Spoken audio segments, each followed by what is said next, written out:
a red flag flying here.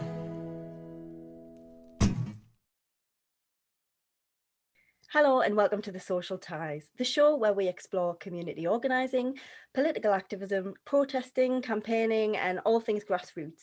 Today I'm absolutely over the moon to have the amazing Neve Ovenden with me. Hello Neve. Hello, how's How it are going? you doing? I'm good. No, I'm It's good, lovely thank to you. have you on. Oh, it's my pleasure. Thank you for inviting me on the show. Oh, not at all. We've been desperate to get you on.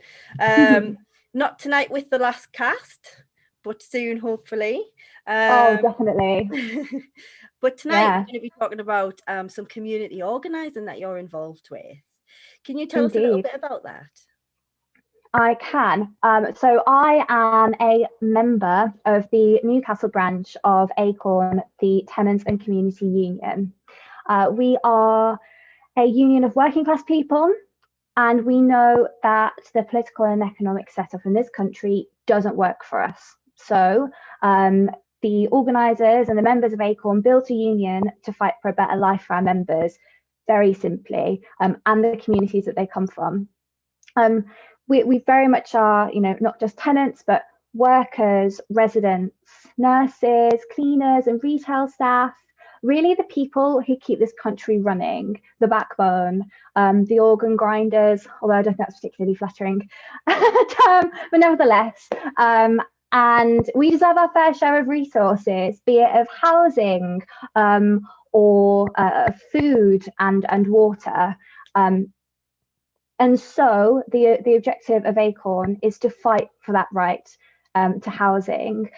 And this has become doubly important over the past, I was going to say few months, but it's been much longer than that now, the past year or so, in the context of the coronavirus pandemic, in which housing has been highlighted to us, as a public health issue. It always has been, but in a time when we've been asked to socially distance and isolate to keep to keep people safe and public health in good order, it's incredibly important that we address the issues around access to affordable, dignified, and I would say, livable housing.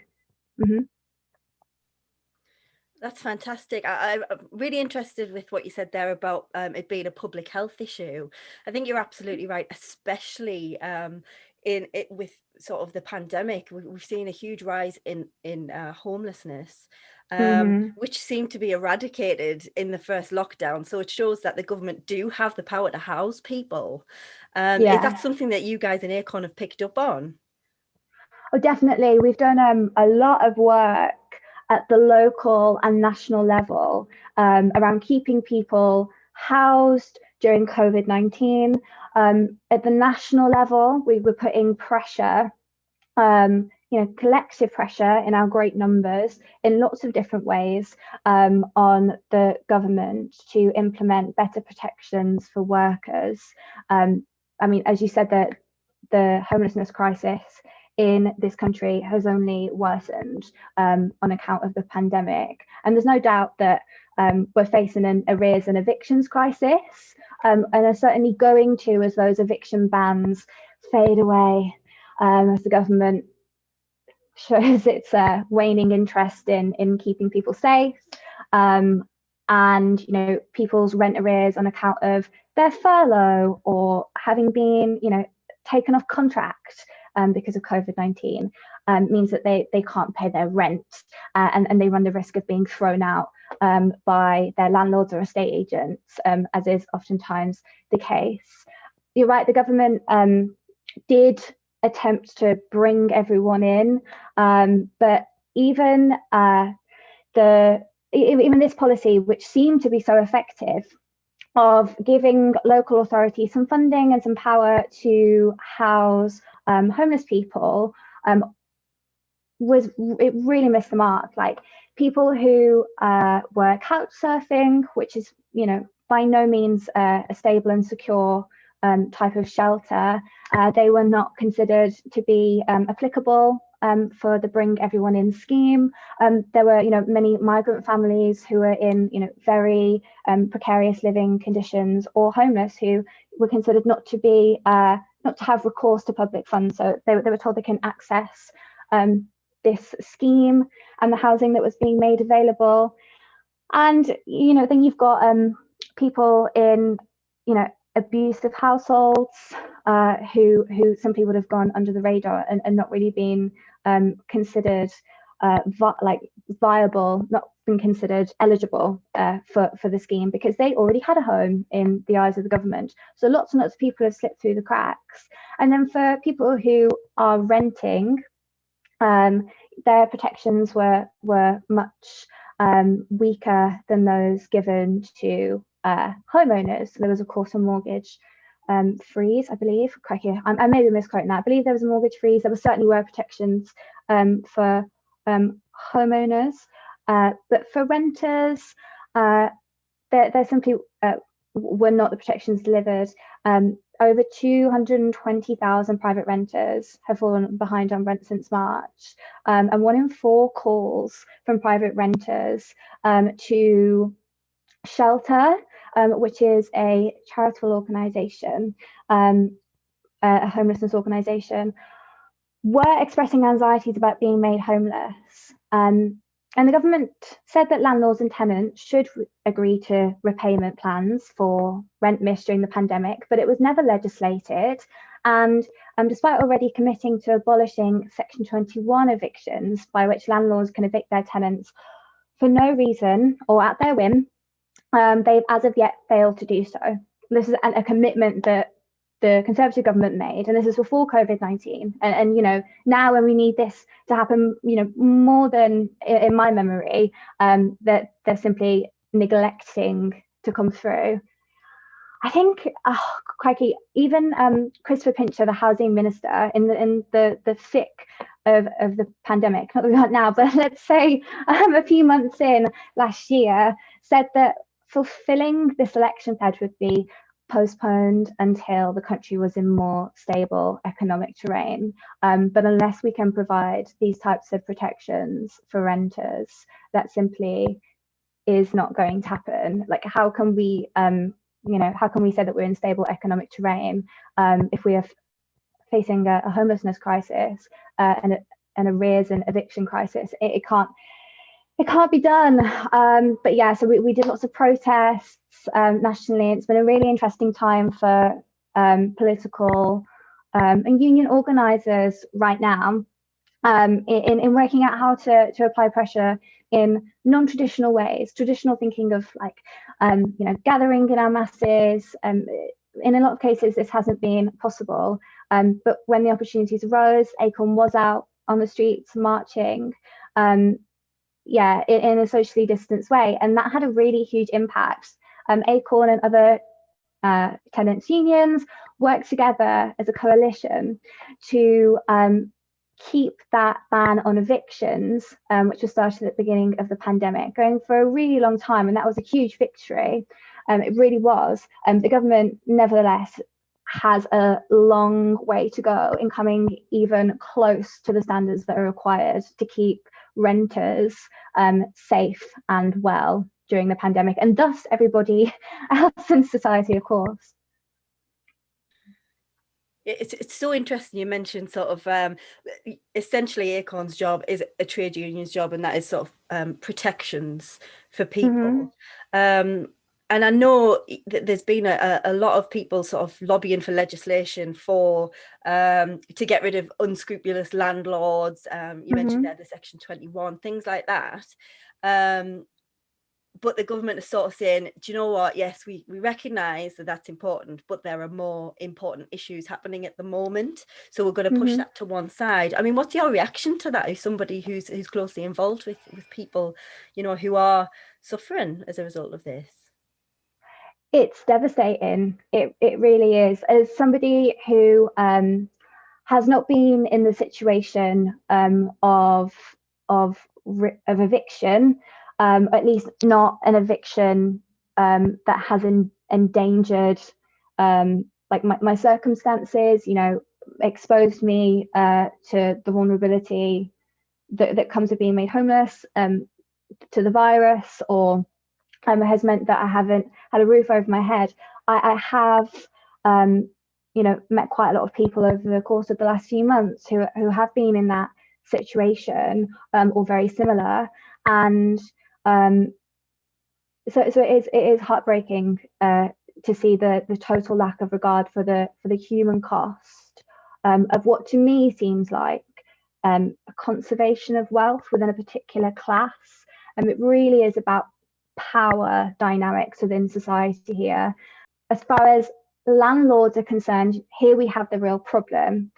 The problem being that for landlords, that their home, or rather their second home, their second, third, fourth home, these properties are assets for them, and they can make money off of them by letting them.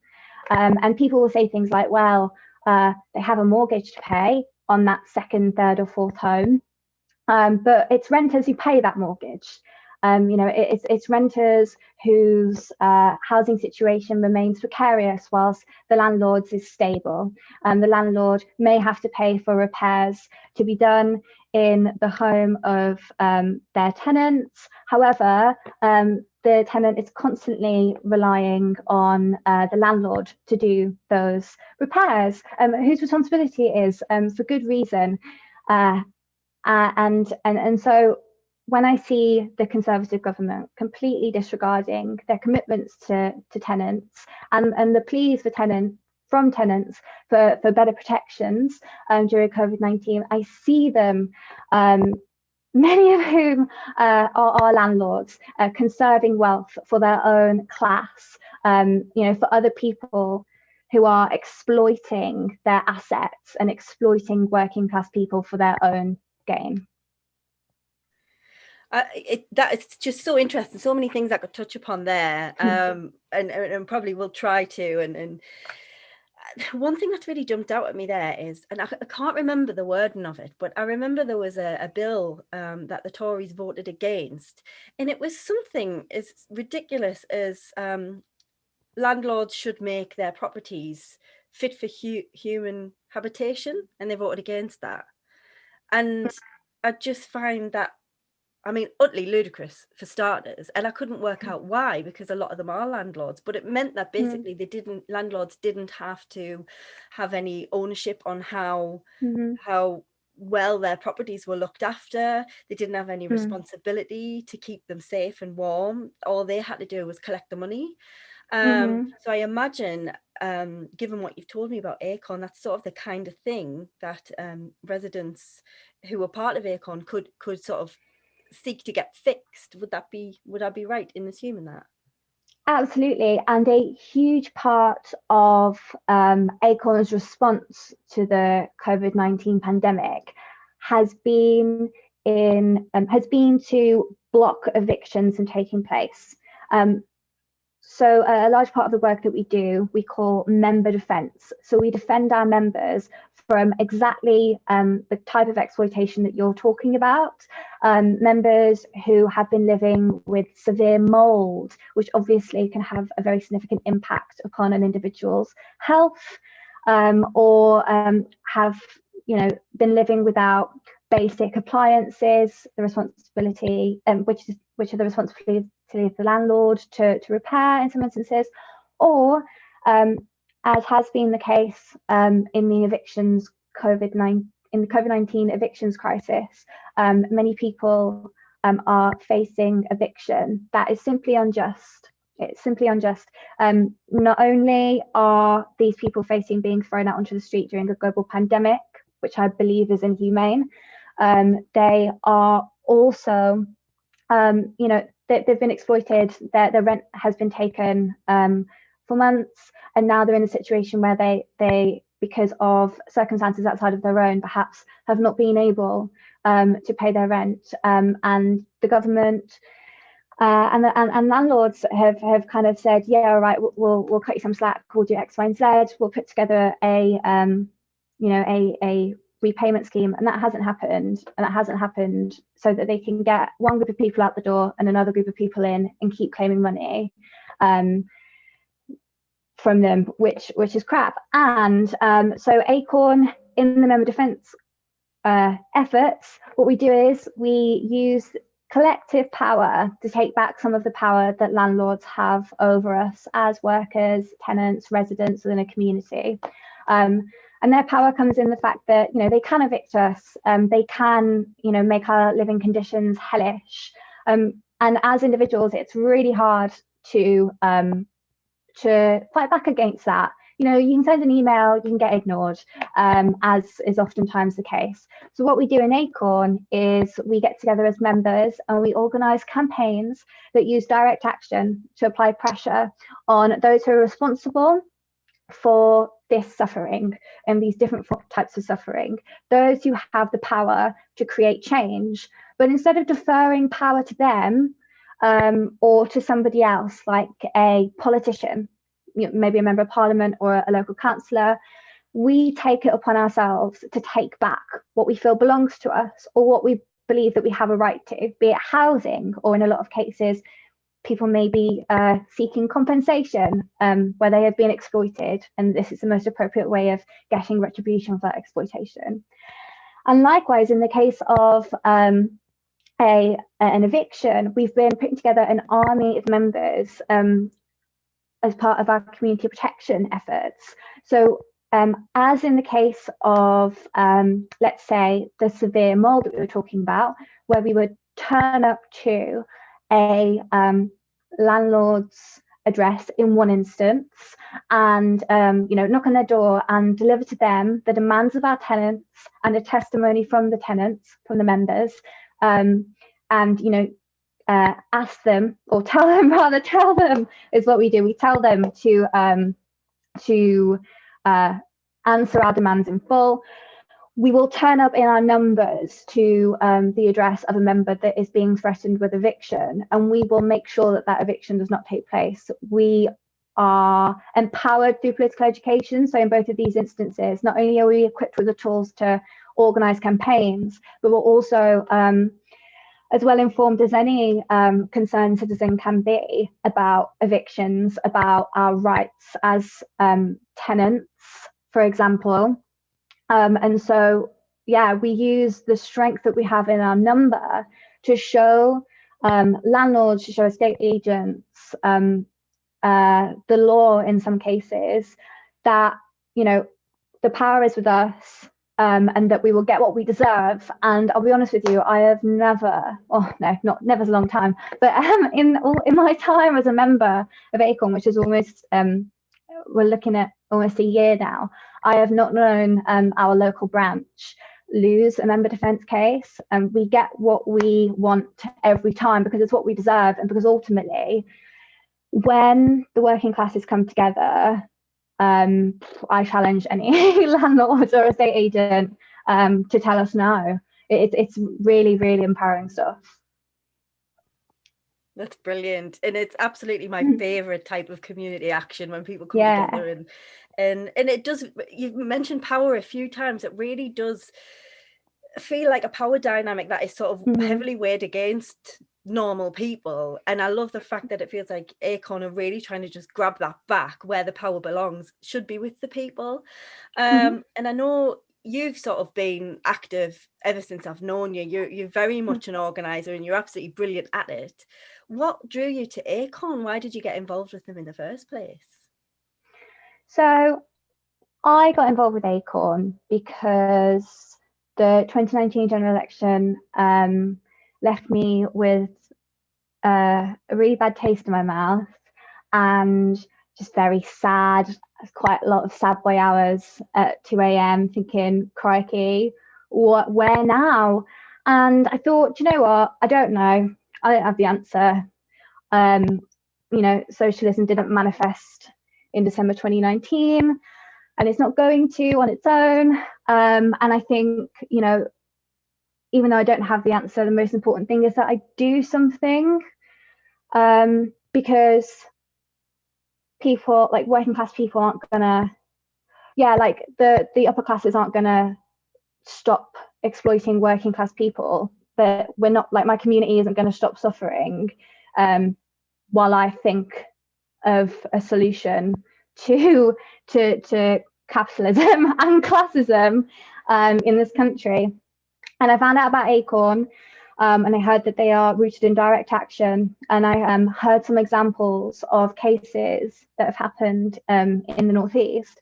And I just thought, oh my God, yeah, sign me up, get me on board. I want to learn how to organize people into units of power. I want to learn how to build bases of power and knowledge and resources within my community, because I thought a large part of how I understand the defeat of Labour in 2019 is that people have been so, like, working class people have been so like, just dehumanized and degraded by the Conservative Party that many people, including myself on many an occasion, find it really hard to conceive of how structural change could ever possibly occur. If you can't take into your own hands, if you can't change for yourself your immediate conditions, your immediate material conditions, in the case of Acorn, a tenants union, your living conditions, how are you supposed to be able to believe in a vision for, you know, widespread socioeconomic structural change? And I thought, you know what, that's nice, I want to do that, like, I'm looking forward to that. But first, let's try and build people up from the bottom, because we are there. We're very much at the bottom. What do people need? How do we get it to them? And it's none of this charity nonsense. We're not trying to like, and I'm not interested in reinforcing a power dynamic where I am like, I have something in abundance and I'm going to give it to you, but only if you grovel for it, or, you know, that kind of thing. This is about solidarity. This is about working class people working with other working class people to take back what is ours from those who are hoarding resources and using them to make money for themselves that we couldn't dream of accessing because of a socioeconomic disadvantage that is largely based on chance. You know, I was born working class, I will die working class in some ways, perhaps not in others, but that's a different conversation. But nevertheless, you know, the class system in this country is contrived, and I don't mean that it's not real and doesn't impact on people's lives in a very serious way. What I mean is that it is contrived by a particular class, by the upper classes, to keep them in power, to keep them wealthy, housed, fed, comfortable, luxurious, and to keep people like me, people like us, the working classes, in our place, under their boot. And it's time we started scratching our way out, and we do that by building resources and knowledge where they're needed. And what better place to start than on your doorstep? Absolutely brilliant. I couldn't agree more. Every single word of that was just spot on. I almost had a little cheer for you. It was interesting that you mentioned about the general election and how it left you feeling. When I went out campaigning for the 2019 and the 2017 campaign especially, there seemed to be just so much hope and so much activism, especially from young people. And there were just thousands sort of lining the streets to get out and send a message. Now, for a lot of those people, they feel now a little bit lost. You know, they don't have anywhere to sort of direct that energy, and that energy is out there, that energy of community organizing and trying to make things better from the grassroots up, which is exactly, as you say, what we should be doing. Do you think that sort of actions like Acorn and others are the place where these people can find a home and find their activism again? Yeah, I mean, there are lots of different reasons why young people could feel disillusioned following the 2019 general election. As for like young people who were supporters of the Labour Party, maybe members, like, it's okay to try something new. the Labour Party's been around for a very long time, and we don't have, you know, Britain isn't socialist yet. Like, it's all right to take out a couple of years to work out what really gets you going and what matters to you.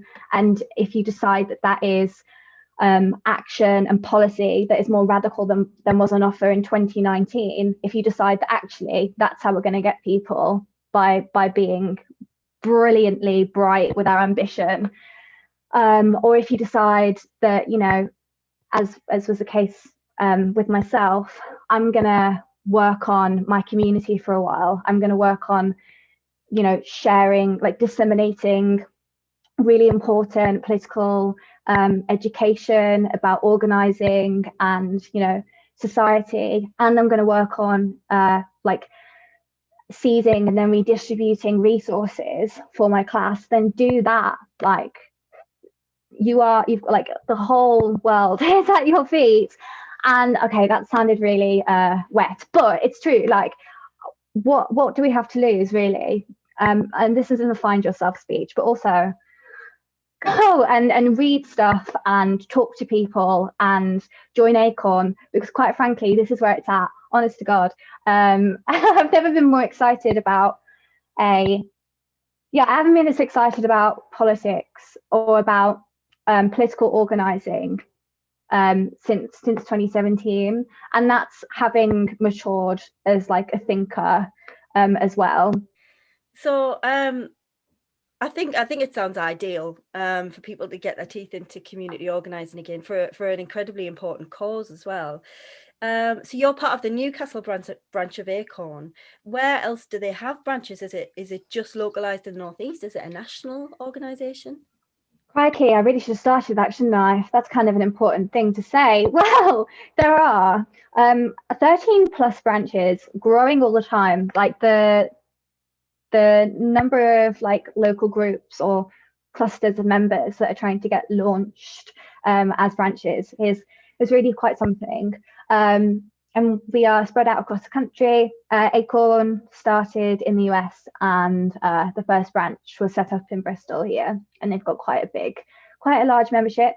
And yeah, we are a membership organisation, and that's so that we don't have to rely on like donations from nefarious donors. We're totally funded by the membership, and the membership kind of, for that reason, does have quite a bit of a say over where the donations come from when they do. It helps to keep us independent, but you know, chances are whoever's watching this will be an Acorn branch near you, and we're really, really hoping that very soon we will have a branch set up in Durham. We worked on a case, myself and a couple of other members, a member defence case of a guy living in Stanley who was being treated rotten by his landlord and estate agents, and we won. And we're doing that like on our doorstep in Durham, getting compensation for people, you know, stopping people from being evicted, you know, letting people leave their contracts when they please. You know, we're doing all of that right here right now, and hopefully we'll be doing it soon with a bit more of a local structure behind us. But that isn't stopping us from creating change where it's needed. So yeah, lots and lots of opportunities for people to get involved. That's amazing. So where do we need to look if we want to get involved? Who do we get in touch with? You should just take a look online, just type in Acorn, join us, join now. Membership is an hour of your wages. So yeah, there are different like grades for people in different circumstances. So that's the standard membership fee. But yeah, look online. If you're local and you want to check out what we're doing locally, we have a Facebook page for Acorn Newcastle. There's even one for Acorn Durham, but I haven't used it in a long time. But just keep your eyes peeled, because we are fast growing and very fast moving. So yeah, lots to see and to do, but join us online. Fantastic. Well, thank you so much for joining us today, Neve. I've thoroughly enjoyed that. I feel like I've learned loads. We will post all of the information to Facebook pages, to the Acorn main website on our page, so people can get involved. We really hope people do, because it's such a cracking organisation. It's doing really wonderful things. And we hope to see you really soon again, Neve. Hope to get you back on the show quickly. And you've got to come on Last Cast, Definitely. which is a podcast that me and some of my mates work on. But we really want Laura to come and talk about. Well, she does many amazing things, but we're particularly up for her coming to talk about the women's family group at some point. I've got this dream where it's the like 3 or 4 of us from Last Cast, and you, Heather Wood, Lynn Gibson, the list goes on. We just have a chat and record it. That's my dream.